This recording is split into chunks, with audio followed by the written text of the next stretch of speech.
अब शंखचूड़ की उत्पत्ति, जो शंख बजाते हैं ना, शंखचूड़ की उत्पत्ति।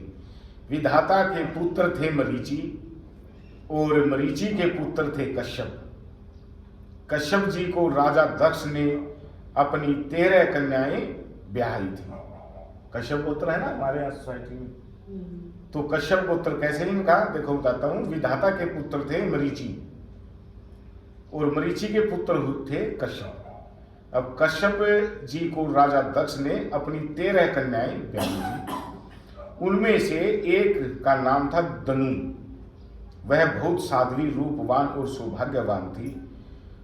उसके अनेकों पुत्र हुए, जिनमें से एक पुत्र विप्रचित था। वह बहुत बलशाली और पराक्रमी था। विप्रचित के एक पुत्र था, उसका नाम था दंभमान। वह धार्मिक प्रवृत्ति का विष्णु भक्त व्यक्ति था। दंभमान को कोई पुत्र नहीं था।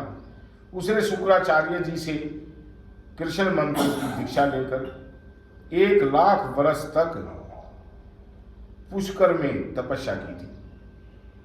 1 लाख वर्ष तक पुष्कर में तपस्या की थी। उसके तप से प्रसन्न होकर देवता ब्रह्मा जी को साथ लेकर विष्णु जी के पास गए।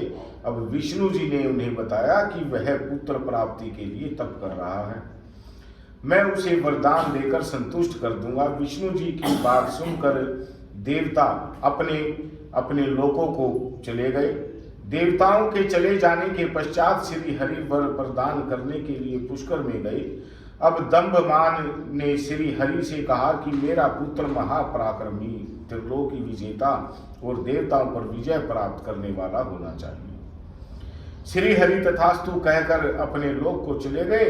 समय आने पर उसकी पत्नी के गर्भ में भगवान श्री कृष्ण के परम मित्र सुदामा जी पधारे।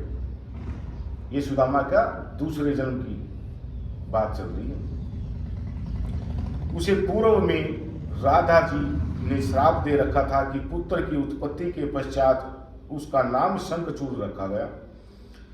उसकी बाल लीलाओं को देखकर उसके माता पिता आनंदित हो रहे थे। शंखचूड़ ने भी अपने पिता दंभमान की तरह पुष्कर में जाकर कठिन तप किया। उसकी तपस्या से संतुष्ट होकर ब्रह्मा जी उसे वर देने के लिए आए। उसने ब्रह्मा जी से वर मांगा कि मुझे देवता पराजित न कर सके। ब्रह्मा जी ने तथास्तु कहकर उसे श्री हरि का अक्षय कवच प्रदान किया और उससे बोले कि तुम बद्री का आश्रम जाओ, वहां पर तुलसी जी तप कर रही हैं, तुम उससे विवाह कर लेना। तुलसी जी धर्मराज की कन्या है। इतना कहकर ब्रह्मा जी अंतर्ध्यान हो गए और शंखचूड़ बद्री का आश्रम में जाकर तुलसी से मिला।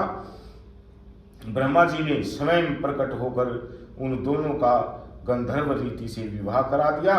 वह दोनों सुंदर सुंदर स्थानों पर जाकर रमण करने लगे। बोलिए शंकर भगवान की जय।